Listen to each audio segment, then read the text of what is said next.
नमस्कार दोस्तों, स्वागत है आप लोगों का हमारे इस चैनल पर। मूवी की शुरुआत में हमें एक अवीलो नाम का स्पेसशिप दिखाई देता है। तो इसमें 258 मेंबर होते हैं जो कि स्लीपिंग चैम्बर में होते हैं, और इसमें 5000 यात्री भी होते हैं जो कि एक स्लीपिंग चैम्बर पर सोए हुए होते हैं। अभी जो इस मूवी में स्लीपिंग चैम्बर बताया गया है उसमें व्यक्ति सोया हुआ होता है, और जब तक सोया हुआ होता है तब तक उसकी उम्र बिल्कुल भी नहीं बढ़ती।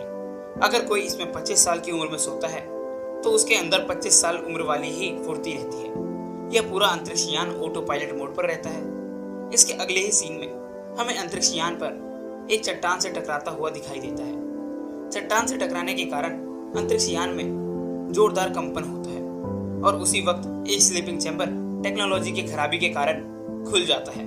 इसमें एक जिम नाम का यात्री होता है। जब जिम नींद से उठता है तो वह वॉइस और कंप्यूटर के द्वारा जिम को बताया जाता है कि उसने अपनी जिंदगी के 120 साल नींद में बिताए हैं, और 4 महीने बाद हम होम स्टेट 2 पर पहुंचेंगे और आप एंजॉय कर सकते हैं अपने दोस्तों के साथ। और फिर कंप्यूटर जिम को सोने की सलाह देता है। इसके बाद दोस्तों मूवी हमें ले जाती है अगले दिन पर। अगले दिन जिम तैयार होकर शिप के ऑडिटोरियम में जाता है, जहाँ पर जिसको महसूस होता है कि उसके सिवा यहाँ पर कोई भी नहीं है, क्योंकि अब तक में वहाँ पर पूरी शिप पर कोई भी इंसान नहीं दिखाई दिया था। फिर जिम परेशान होकर शिप पर किसी को ढूंढने लगता है, पर उसे कोई भी नहीं मिलता।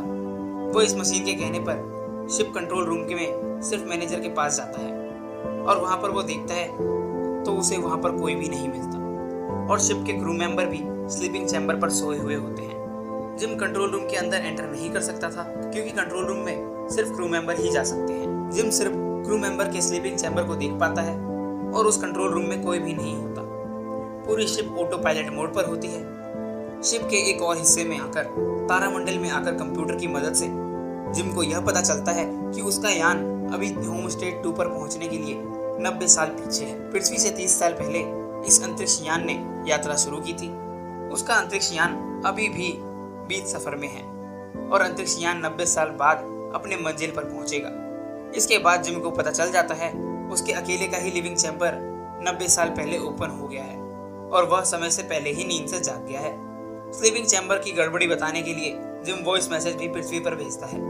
जिम के वॉइस मैसेज भेजने के बाद कंप्यूटर उसे बताता है कि आपका मैसेज पृथ्वी पर 19 साल बाद पहुंचेगा, और इसका जवाब आपको 55 साल बाद मिलेगा। मतलब पृथ्वी से जब तक जिम को जवाब मिलेगा तब तक शायद वह जीवित भी ना बचे। तभी मायूस होकर जिम अपने रूम से लौटता है। तब जिम को एक बार में एक बारटेंडर नजर आता है जो काम कर रहा होता है, और जिम उसे देखकर एकदम से खुश हो जाता है, और वो उस बारटेंडर के पास जाता है और उससे बात करते हुए जिम को यह बहुत ही जल्द पता चल जाता है कि यह बारटेंडर एक रोबोट है। इसका नाम ऑथर है। तो यह हमारी मूवी का यहाँ पर दूसरा कैरेक्टर है जो खुद एक रोबोट है, पर इंसानों से बात कर सकता है और उन्हें समझ सकता है, लेकिन फिर भी यह एक रोबोट है। उसके बाद दोस्तों मूवी हमें अगले दिन की सभा दिखाई जाती है, जिसमें जिम स्लीपिंग चैम्बर की खराबी को दूर करने की कोशिश कर रहा होता है। वहाँ पर वो नाकामयाब होता है, और उसके बाद जिम कंट्रोल रूम के गेट को खोलने की कोशिश करता है ताकि वह क्रू मेंबर को जगा सके, और वहाँ भी जिम को नाकामयाबी मिलती है। फिर जिम ऑथर के सामने अपना दुख बताता है कि शायद वो सड़ कर मर जाएगा। तब ऑथर इनको बताता है जो आपके काबू में नहीं है उसकी फिक्र मत कीजिए। इस शिप पर आप अकेले हैं, यहाँ पर सारी सुविधाएं हैं, आप अपनी जिंदगी का मजा लीजिए। तब जिम अपनी लाइफ को एंजॉय करने लगता है, शराब पीता है, गेम खेलता है, वो सब कुछ करता है जो करने से लोग रोकते हैं। वहाँ जिम अपने तरीके से जीने लगता है। ऐसा करते हुए जिम को लंबा समय बीत जाता है, और अब जिम इन सब से ऊब चुका था।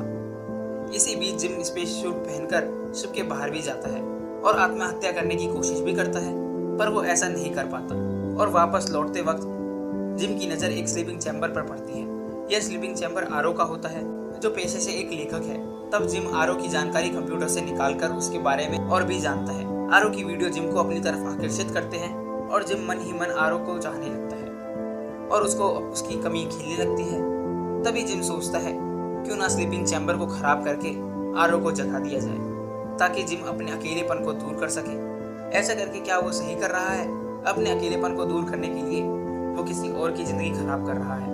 वो यह सब सोचने लगता है, पर बहुत सोचने के बाद जिम आरओ को जगा देता है। उसका स्लीपिंग चैम्बर खराब करके अपने रूम में चला जाता है, और फिर वापस जिम अनजान होकर लौटता है और आरओ के सामने आता है। आरओ को जिम बताता है इस शिप पर सिर्फ हम दो ही हैं जो जागे हैं। और आरो को वो तारामंडल में जाकर यह भी बताता है कि वह 90 साल बाद अपनी मंजिल पर पहुंचेंगे, यानी होमस्टेड 2 पर, और सभी क्रू मेंबर और यात्री 90 साल बाद जागेंगे। इसे सुनकर आरो घबरा जाती है और थकान के बाद सोने चली जाती है। अगले दिन जिम बारटेंडर से बात करते हुए उसे यह बोलता है कि आरो को यह बात पता नहीं चलनी चाहिए कि उसने आरो का स्लीपिंग चैम्बर खराब किया है। अगले दिन सुबह उठकर कंट्रोल रूम के गेट को तोड़ने की कोशिश करती है। वह आरो भी इसमें नाकामयाब हो जाती है।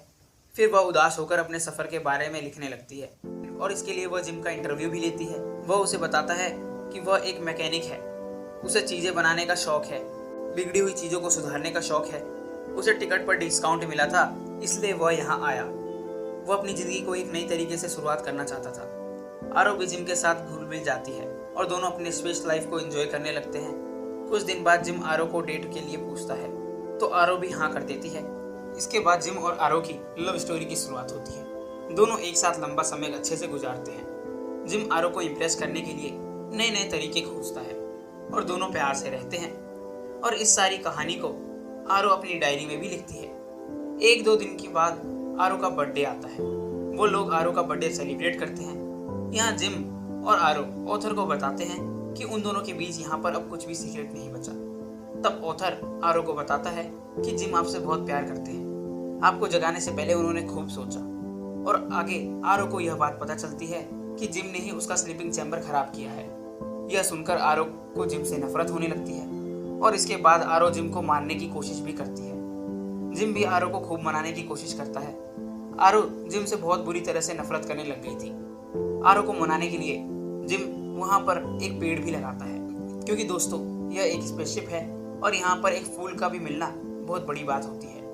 अंतरिक्ष यान में चारों तरफ मशीनें ही मशीनें होती हैं और रोबोट होते हैं। इसी बीच शिप में धीरे धीरे तकनीकी खराबी होने लगती है, बिजली जाने लगती है और रोबोट धीरे धीरे तभी शिप का एक और चैम्बर ओपन होता है। चैम्बर है गस का, जो कि खुद एक क्रू मेंबर होता है।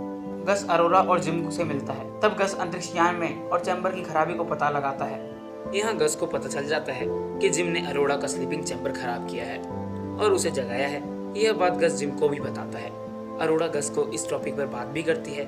गस अरोरा को बताता है कि जिम की जगह अगर कोई और भी होता तो शायद यही करता, क्योंकि हर डूबता हुआ इंसान दूसरे इंसान को अपनी तरफ खींचता है ताकि वह अपनी जान बचा सके।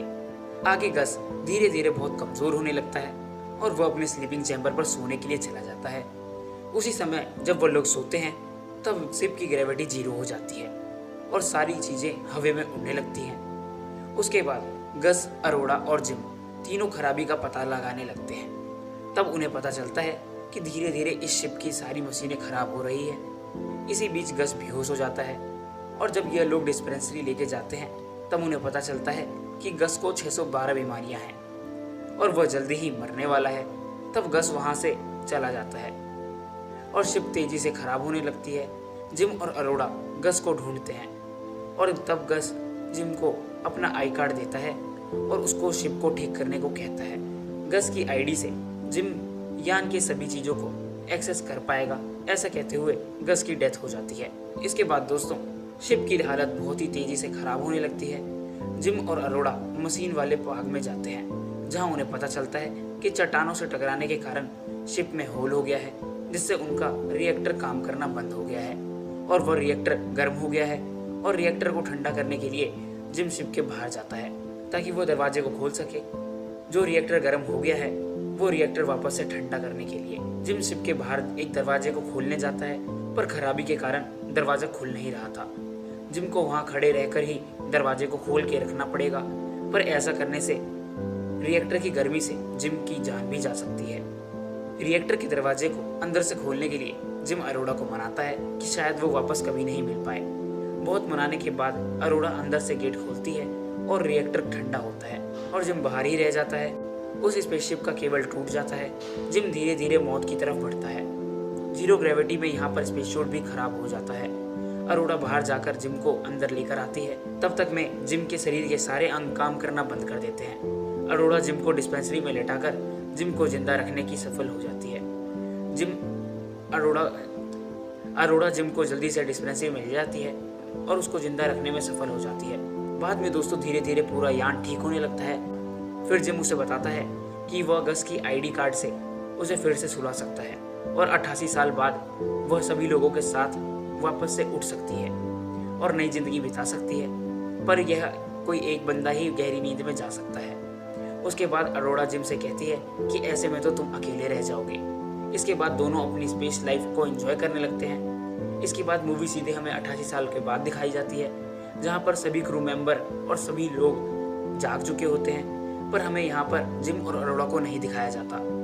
इसका मतलब है कि शिप के अंदर ही दोनों की मौत हो चुकी है और यहीं पर यह मूवी समाप्त होती है। तो दोस्तों, आप लोगों को हमारी यह वीडियो कैसी लगी? अगर आप लोगों को हमारी यह वीडियो अच्छी लगी तो हमारी इस वीडियो को लाइक करें और हमारे चैनल को सब्सक्राइब जरूर करें। धन्यवाद।